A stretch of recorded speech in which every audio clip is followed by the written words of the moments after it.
Hello, everybody, and welcome to a new episode of Hooked on Sports. It is Monday, February 9th, 2026. It is the day after Super Bowl 60. We have crowned a Super Bowl champion in Levi Stadium in Santa Clara, California. So we're just gonna get into everything I saw from the Super Bowl and what it meant for everybody involved, about the Seahawks, about the Patriots, and what I really think is going to be the landscape of the NFL this offseason. So let's get right into it.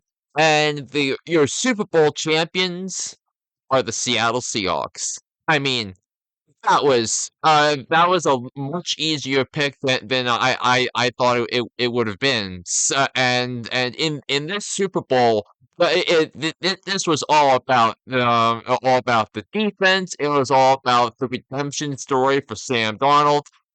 It was the Super Bowl MVP performance from Kenneth Walker III. So let's start with Seattle's defense. And the Seahawks defense was the number one defense in the NFL. They were the number one scoring defense. They were the number one DVOA defense all year, and all night long they played like they were the best in those areas.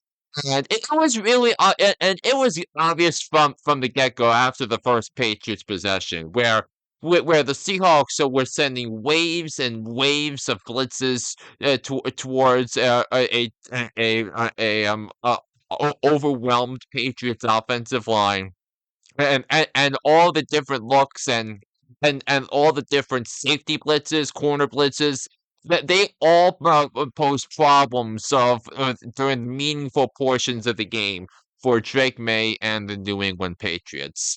The Seahawks were smart to play conservatively in the first half. They were stopped in the red zone, and they had to settle for field goal attempts. So they were up 9-0 at the half, and then the Patriots got the ball to start the second half. They went three and out. The Seahawks go down and kick a field goal to go up 12 zip at that time. So we had that.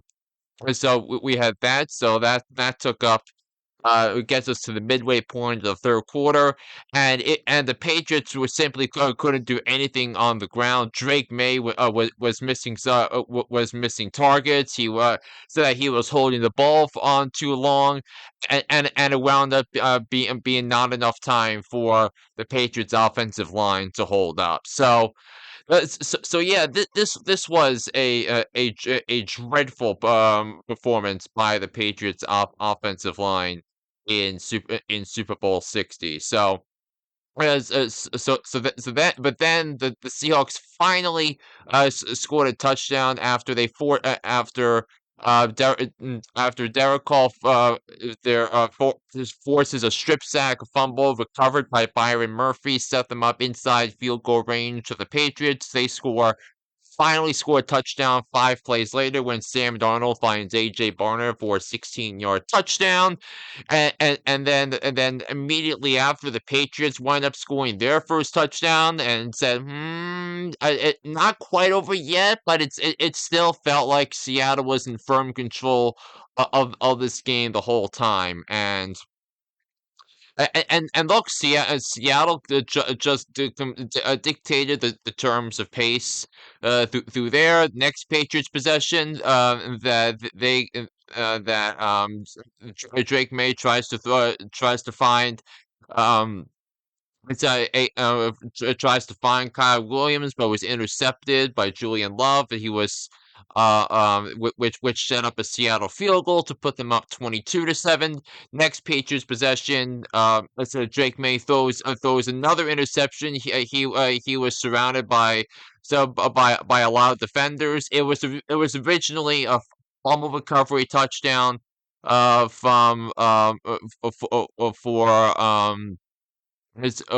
for Uchirino Nwosu.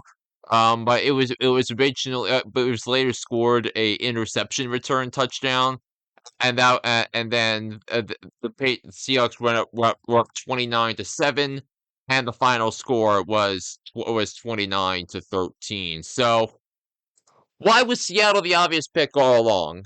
I think you, uh, I think you have to look at a lot of different things.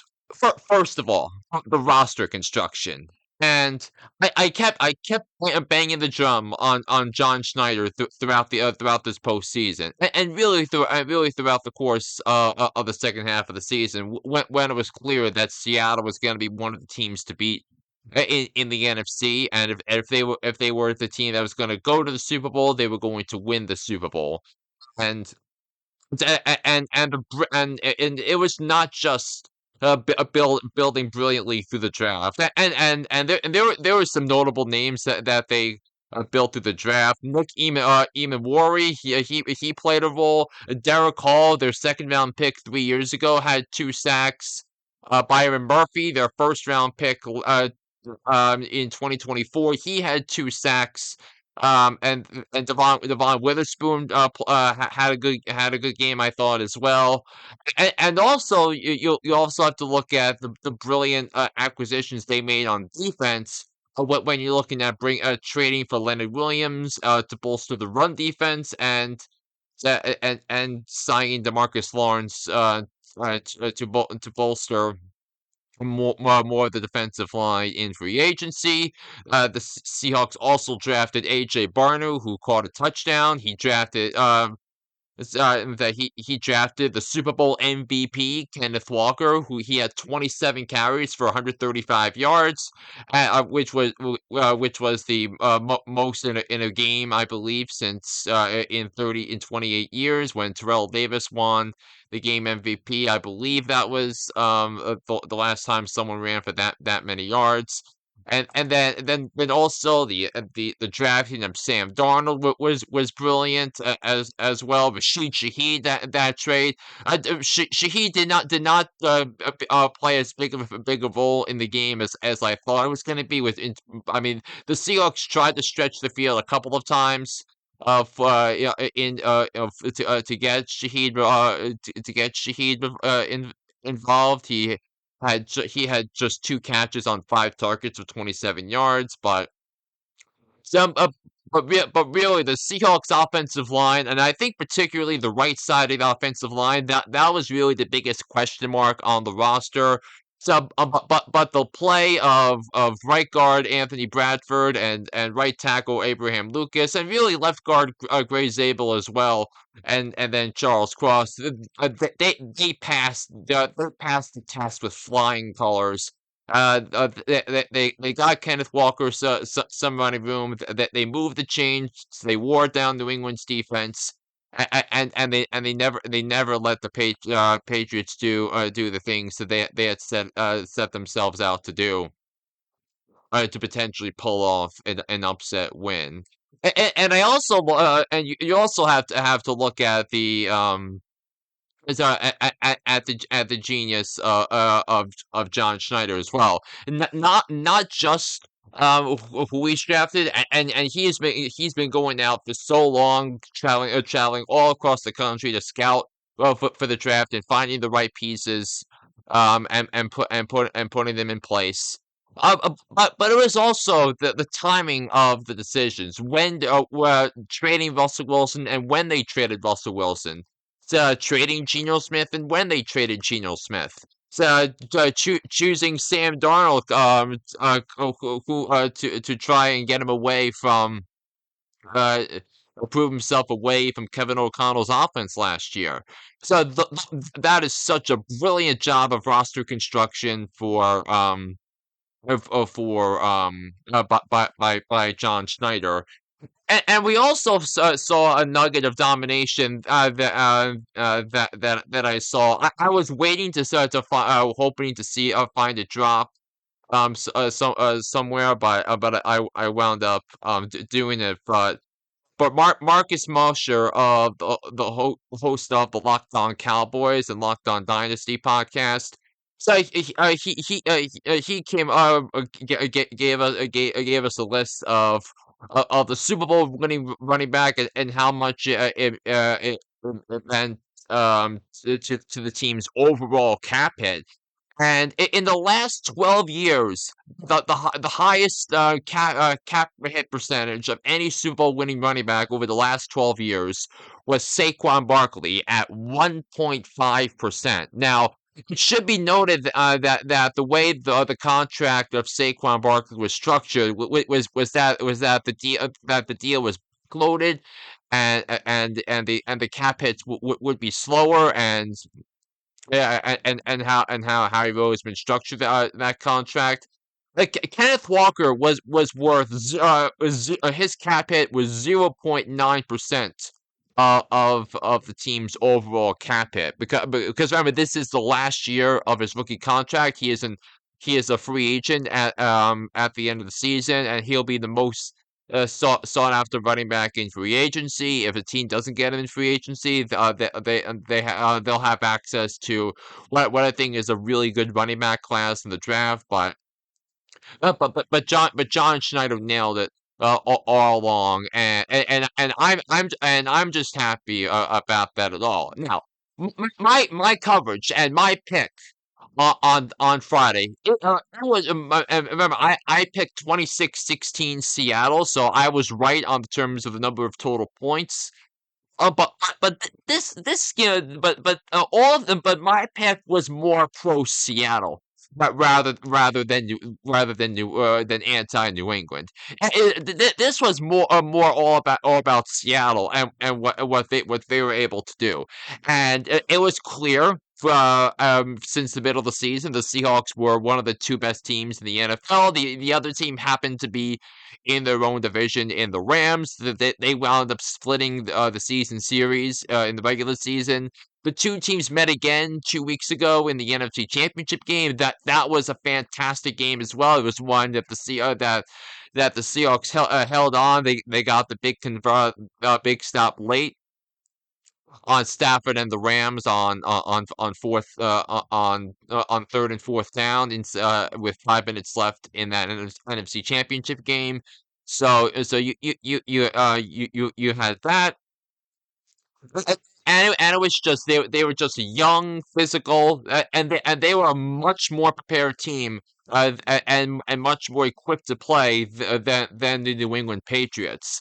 And look, the Patriots probably never had a shot with this one, probably because they had to rely a lot on free agency and all of that. But so, like signing Milton Williams, Carlton Davis, and other key components to the roster. But it was all the Rams. So they were the best constructed team all year, and the Seahawks blowout victory over the Patriots, winning last night by 16 points. That should not have been a surprise at all. I said Seattle was going to win.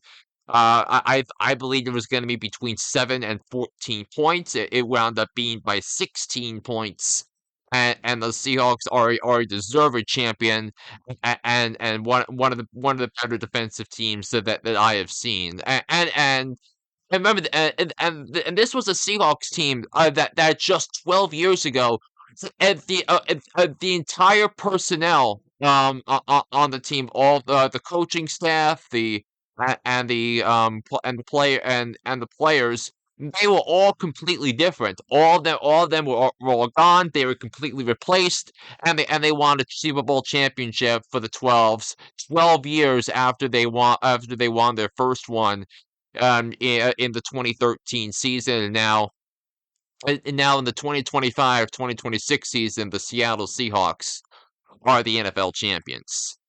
And look, if you are a Patriots fan, how are you feeling today? It's because look, there were Patriots fans that were thinking that they had the underdog advantage. Of course, the Patriots were the underdog advantage when they played in the Super Bowl against the heavily favored Rams 24 years ago. So that they thought they had a quarterback advantage. They thought they had a supremely talented coach in Mike Vrabel.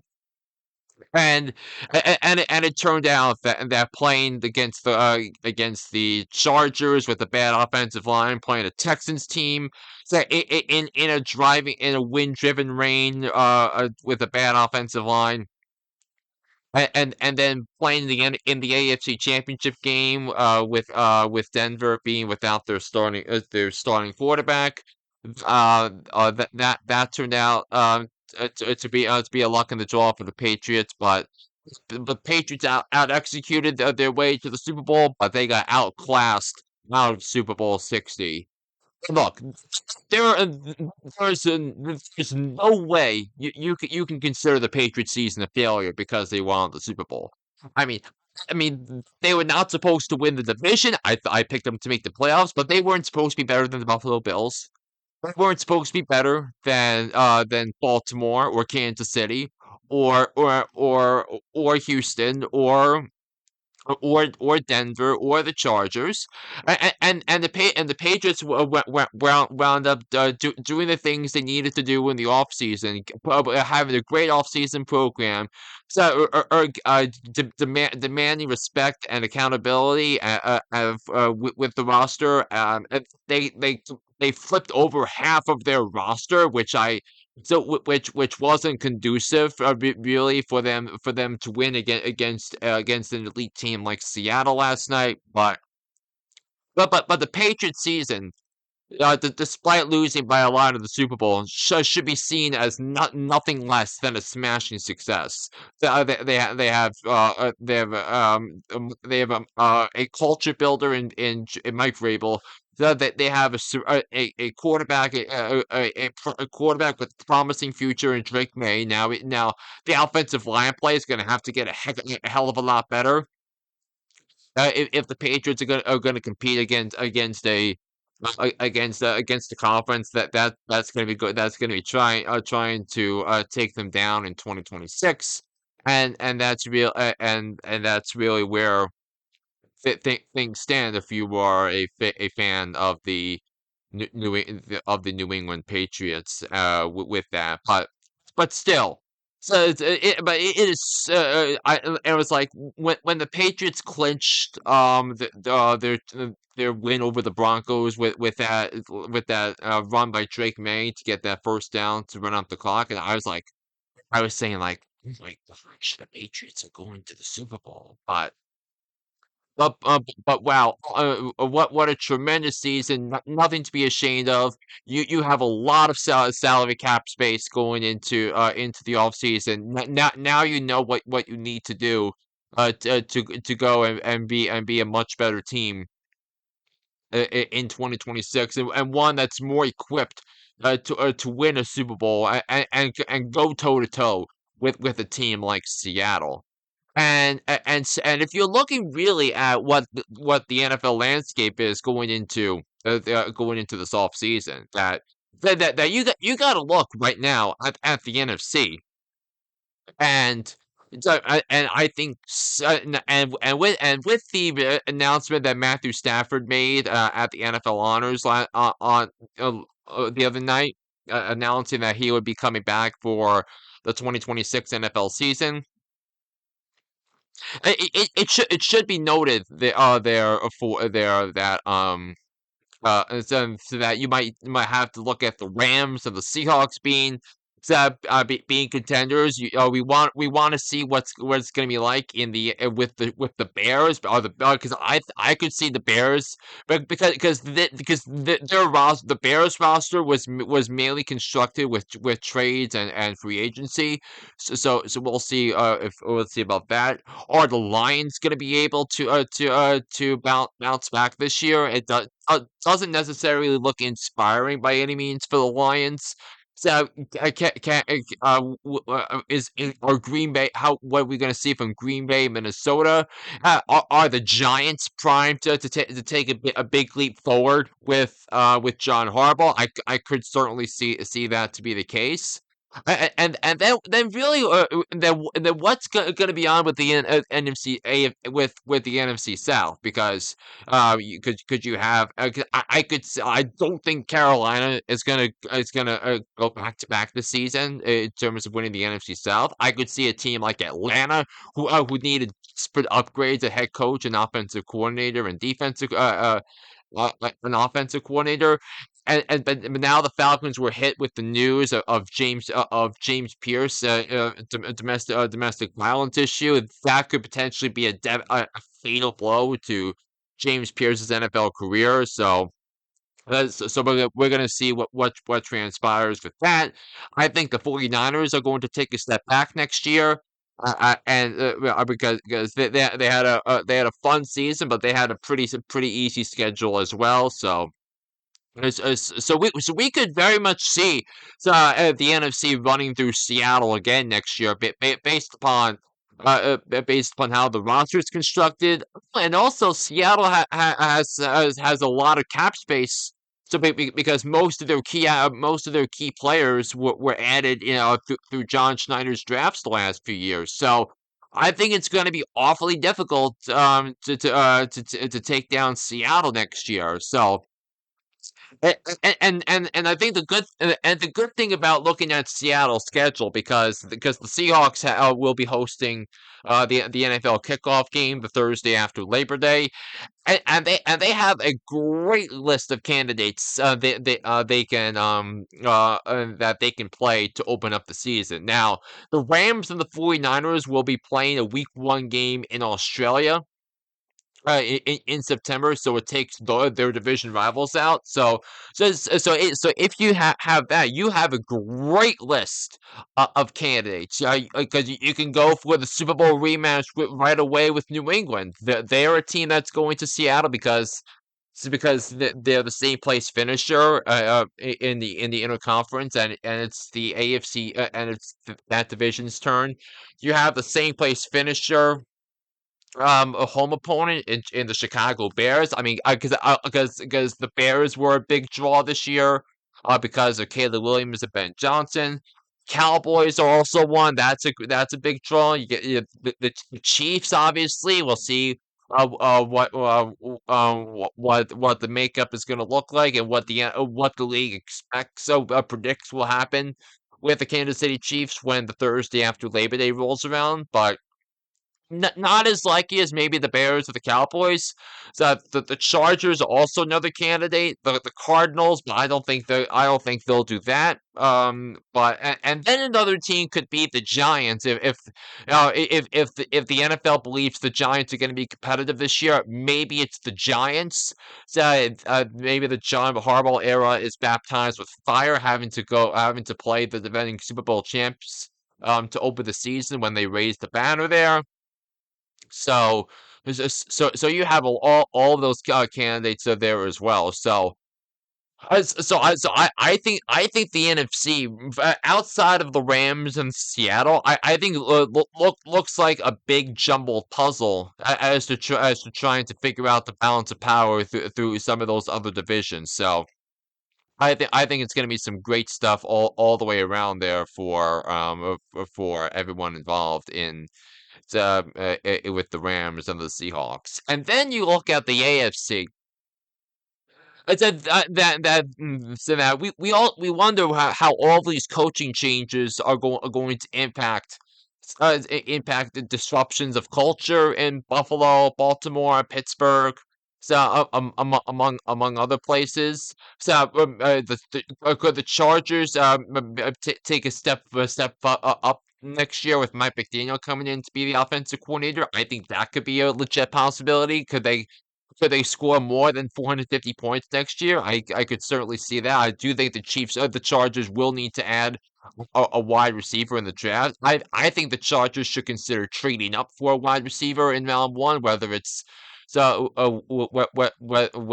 Carnell Tate or Malachi Lemon from USC. I believe I think that's what his name is. Let me just make sure about that. Um, 'Cause I think he would be a great choice. Kai Lemon. if the stud wide receiver from USC, I think those are going to be terrific receivers. So we will see what transpires here with the with the Chargers, and then you got to talk about Buffalo. Being a prime candidate to bounce back and win the division in the AFC. I in the AFC East, I think you look at Houston being better. You look at you don't know as much about Indy because of the Daniel Jones injury. You have to wonder about Jacksonville. Can they continue on because Jacksonville does not have a first round pick next year because they used it to trade up for Travis Hunter. So we'll see if it was a 1 year fling for the runner-up for Coach of the Year, Liam Cohen in Jacksonville. And then we also want to want to see what happens with the Broncos because there as well. So we see the Broncos maybe potentially put some winning pieces in play. I think Denver is going to be definitely going to be on the lookout for a wide receiver, really, because I think the wide receiver position is weak there in Denver, so they need someone to better complement or Cortland Sutton. Or if not, they might have such a big faith in in Troy Franklin about that as well. So it's going to be a fascinating offseason. I don't think this free agent class is as strong as we've seen the last couple of years, but a lot of these teams I think are just like two, 3 or 4 pieces away from really piecing together a Super Bowl caliber roster. So I think this is going to be a really fascinating offseason on so many different levels. So that'll do it for this edition of Hooked on Sports. Congratulations to your Super Bowl champions and the NFL champions, the Seattle Seahawks. And I'll be back here on the podcast later this week to discuss other things. Hopefully to discuss other things in the world of sports as we now turn the page from the NFL season onto other things as well with college hoops, the Olympic Winter Games, Major League Baseball season, pitchers and catchers reporting as well. So until next time, this is John Flynn saying so long, and I'll be back here on the podcast next week. Take care, everybody. Have a wonderful day, everybody, and so long.